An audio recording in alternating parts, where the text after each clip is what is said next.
ಅವರ ಹೆಸರು ಬೇಡಮ್ಮ, ಬೇಡ. ನನ್ನ ತಂಗಿನೇ ಇಷ್ಟು ಒಳ್ಳೆಯವಳು. ಅವಳು ಹುಡುಗನ ಪಡೆದಿರೋ ಹುಡುಗ ಅವನೆಷ್ಟು ಒಳ್ಳೆಯವನಿರ್ತಾನೆ. ನೀನೇನು ಹೇಳೋದು ಬೇಡ. ನನ್ನ ತಂಗಿ ಬಗ್ಗೆ ನನಗೆ ಸಂಪೂರ್ಣವಾದ ನಂಬಿಕೆ ಇದೆ. ತಂಗಿ, ನಾನು ಈಗಲೇ ಹೋಗಿ ಪುರೋಹಿತರ ಹತ್ರ ಹೋಗಿ ಬಂದೆ.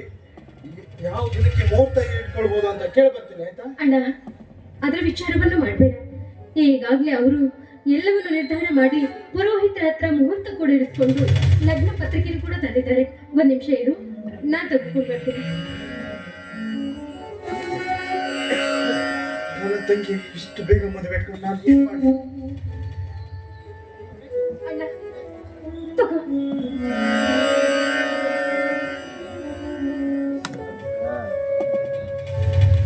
ಅಣ್ಣ, ಈ ರೀತಿ ಆತುರವಾಗಿ ನಿರ್ಧಾರ ಮಾಡಿದೆ ಅಂತ ಬೇಜಾರಾಗಬೇಡಣ್ಣ. ಇದು ನಿನ್ನ ಒಪ್ಪಿಗೆ ಇದ್ರೆ ಮಾತ್ರ ಮದುವೆ, ಇಲ್ಲದಿದ್ರೆ ಇಲ್ಲ ಅಣ್ಣ. ಮದುವೆ ಯಾವಾಗಮ್ಮ? ಅದನ್ನ ನಿಶ್ಚಯ ಮಾಡ್ತಾರೆ ನೋಡು. ಇನ್ನು 2 ದಿನ ನನ್ನ ತಂಗಿ ಮದುವೆ. ಆಯ್ತಮ್ಮ,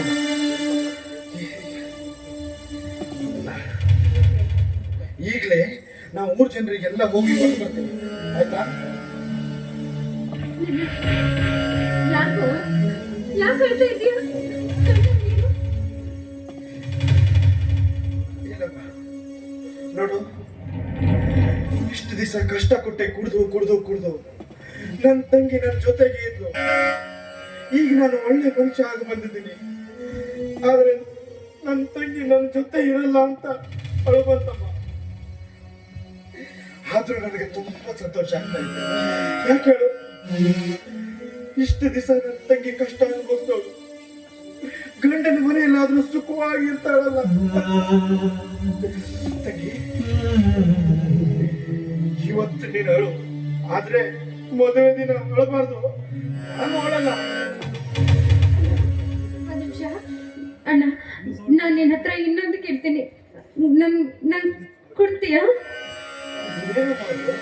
ಅಣ್ಣ?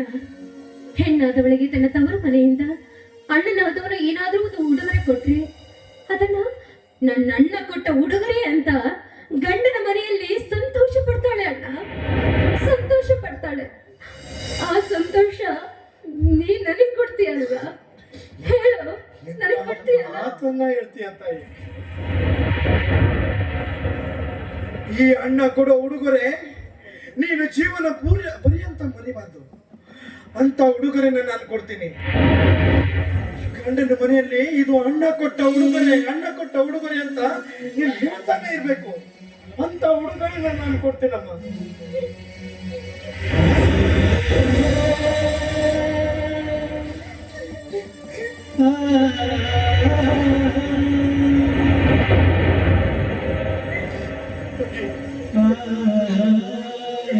ಅಣ್ಣನ ಆಗಾಗ ನೋಡೋಕೆ ಗೊತ್ತೇ ಅಲ್ಲದ. ನಮ್ಮ ಮಗನೇ ಆಗೋದಿಲ್ಲ ನನಗೆ. ಇಲ್ಲಮ್ಮ, ವಿಧಿ ಪ್ರಕಾರ ಏನಾಗ್ಬೇಕು ಅದಾಗ್ಲೇಬೇಕು.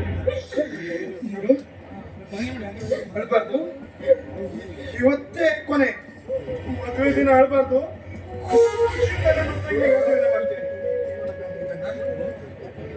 ಜನರೆಲ್ಲ ಬರ್ತೀನಿ.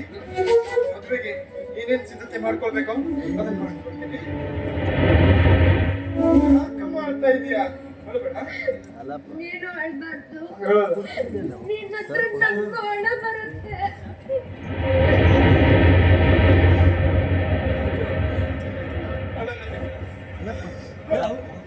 ಬರ್ತೀನಿ.